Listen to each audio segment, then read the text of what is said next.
Hi guys, welcome to my channel. My name is Hugo and today we're going to see what's going to be the 5 stocks that's going to pay you more than 10% of dividend yield. We're going to do a market analysis on the Bitcoin and also on my portfolio, so stay around.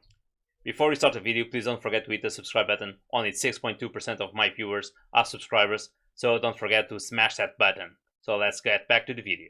So we're starting with the ticker FSK, which is FSKKR Capital Corp. They are a financial asset management, and they have a dividend yield of 11.57%.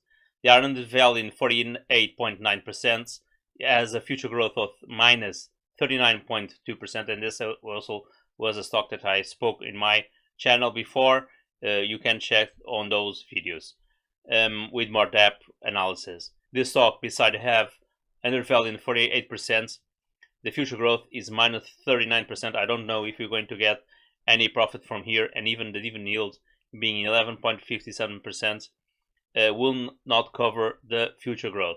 So this I'll consider high risk stock. The ticker ARR, Armor Resident REIT. So this is a financial as well in the REIT sector. They own several government buildings and offices. You can check more in depth in my previous videos, the analysis that I've done on this stock. They have a dividend yield of 10.96%. They are undervalued in 6.9%, and the future growth has 4.2% of future growth. So this for me is one of the best stocks that we can have here to invest so far, with the future growth and being undervalued in 6.9%. The undervalued here is not quite certain because we don't have too much of a data.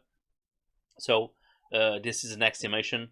Probably the undervalued could be much lower. I hope in the upcoming months I'll have more information on this stock on how much undervalued they are. The ticker GLP Global Partners is in the energy sector, in oil, gas, and transportation. They have a dividend yield of 10.54%. They are undervalued in 18%, and they have a future growth of 57.1%. I do think this is a really good stock to invest in, and for me has a low risk of investments. The ticker TWO, Two Arbors Investments, they are in the financial sector as well as a REIT as ARR, but they have a dividend yield of 10.54%, a little bit lower, but they are undervalued in 33.1%, and they have a future growth of minus 18.1%. So I do think this, comparing with Armor, it could be probably a better investment, but still some reservations here regarding of the future growth. That's why I'm giving a medium risk level. Last but not least, we have the ticker NLI, NLE Capital Management. They are also in the financial sector, and also his REIT has the two, or they are. They have a dividend yield of 10.39%. They are undervalued in 17.7%, and the future growth is minus 24.7%, which is quite a lot, as well as the FSK. So I'm giving NLI at a high risk in investment level because they are undervalued in 17%, and the future growth is 24.7%. So the undervalued doesn't cover the future growth. So I do think this stock may go a little bit lower than it's expected, and probably this dividend of 10.39% may not continue in upcoming months due to the fact that the future growth is quite low. Of course, all the stocks that I'm speaking here, they have a high dividend yield of more than 10%. So this is going to be quite tricky, and with a high overall high risk of investment. This is something that you need to have in consideration when you're going to buy stocks at this level. I do have the ticker ARR on my portfolio, but I don't exceed more than 5% of that stock on my portfolio. And this is something really important for you, not exceeding more than 5% of one of the stocks on your portfolio, because otherwise you're going to have a big exposure and higher risk. So now let's have a look of these stocks in the spreadsheets. So I've created this spreadsheet so you guys can see when each stock is going to pay. This is just to give you a view. I have a similar spreadsheet for the copy trades. If you guys want to copy me, you can do that by simulating using a similar spreadsheet that I'm using here. So here are the stocks that I already spoke with the dividend yield of each one. So it gives us an average of 10.80%. This is for a simulation of $5,000. Of course, here this is not quite correct, but I just put some values here just to reach the 5,000 in total. So we have here 45 shares in FSSK, 92 shares in ARR, 46 shares in GLP, 155 shares in 2, and 118 in NLI, which will give us an average of around $337 after tax. Bear in mind, this is after tax because I'm calculating here the value after tax. So in reality, we have an average of 7.48% regarding the total investment that I'm putting here. But of course, if I'm going to build a similar portfolio, I need to have in consideration the risk and how much am I exposing to the risk on my portfolio. I never recommend this because I have more than 5% on each of these stocks, and that's not the best practice. The best practice, you should have the maximum of 5% on each the stocks, so you can mitigate your risk. So one of those stocks go really down, your portfolio won't be so much impacted. So in here we can see how much we're going to receive per month. Have in consideration that some months I don't have any receive at all except for ARR because they pay monthly. All other stocks they pay quarterly. There are some other stocks that also has high dividend yields in the UK market, but they only pay. There are a few that pay quarterly, like British Petroleum (BP) and also GlaxoSmithKline. They also have a high dividend yield, and they pay quarterly as well. But all other UK stocks they pay usually biannually, so that's why I didn't include any of those, and they don't have also the 10% of annual dividend. Although if you're going to compare the real with actually how much you're going to receive, some of them are really close to that because you need to have in consideration the tax that you're going to pay. And in this case, since all the stocks are residing on US market, they all pay 30% of tax, which in UK you won't pay any.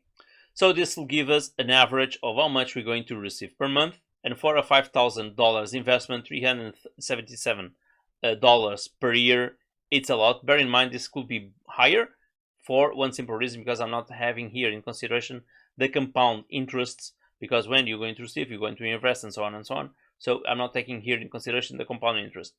But having this value, this is quite a lot, and more you invest, more you're going to gain, but more risk you're going to have as well.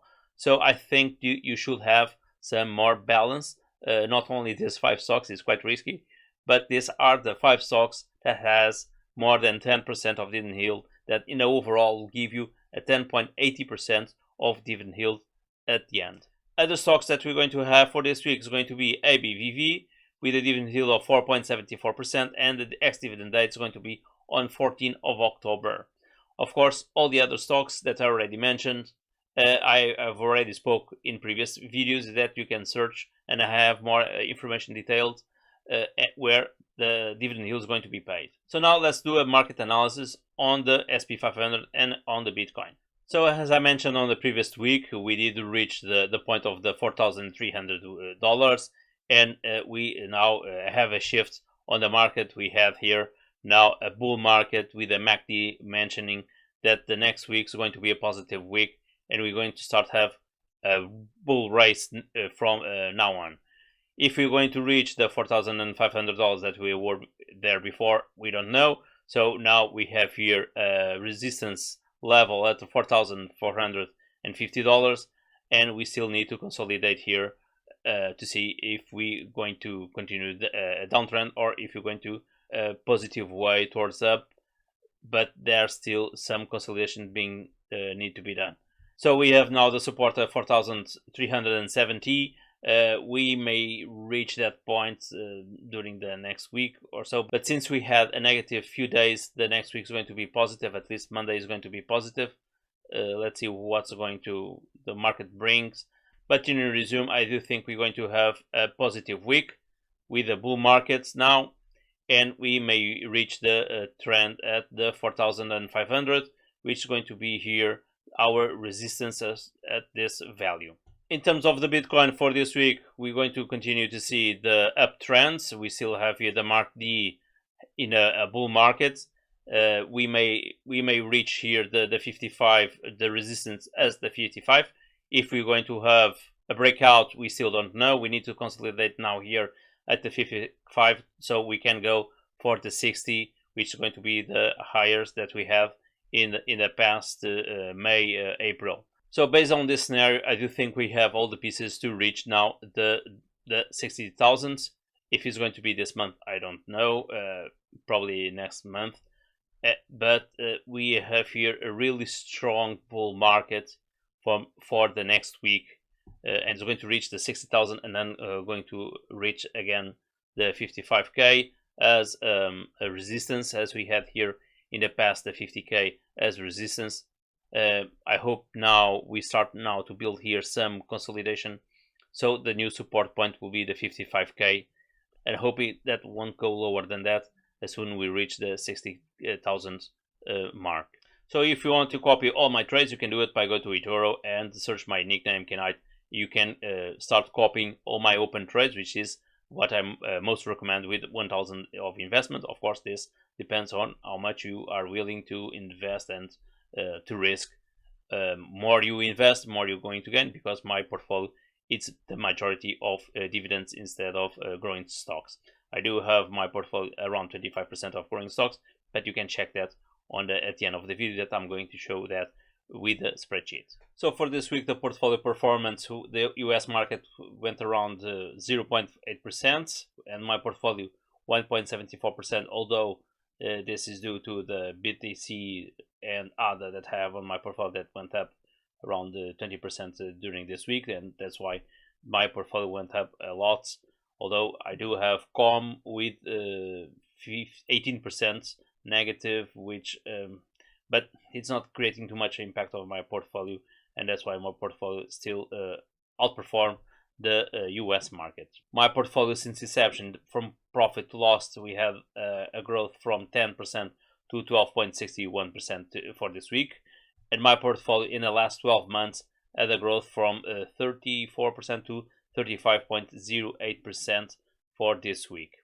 In terms of the top stocks, we have Alibaba with an increase of 9.35%, but still too negative. They have still around minus 15 to 17% negative on my portfolio. The Principal Financial Group with the ticker PFG had a growth of 5.01%.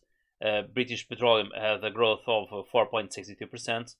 The ETF AMZA, which is one of the highest dividend yields and payers on my portfolio with a big impact, had a growth of 3.93%, and Chevron had a growth of 3.57%. So again, stocks in the energy sector had a growth a lot during this past week. Other performance indicators and actions during this week. So in terms of payments, we have the ETF JNQ, the ETF PFF, and Coca-Cola. We received payments during this week.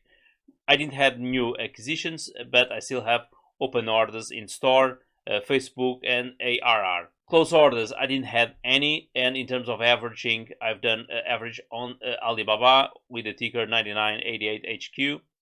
The top dividend payers is still AMZA. The top dividend yield is still QYLD with 11.80%.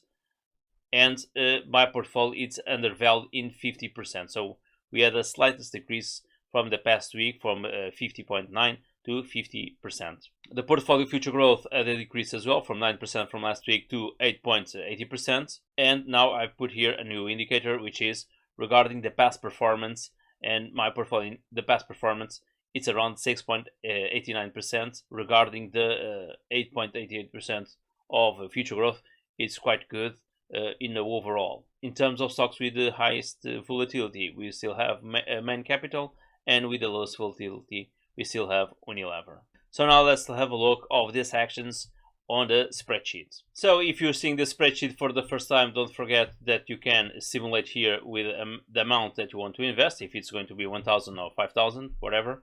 And here is going to calculate how much you're going to receive per month here, and splitting that value automatically throughout the stocks that I have on my portfolio. Have in consideration, this is the amount of percentage that I have of on my portfolio for this stock. So here we can see the payments that we received this week for October already.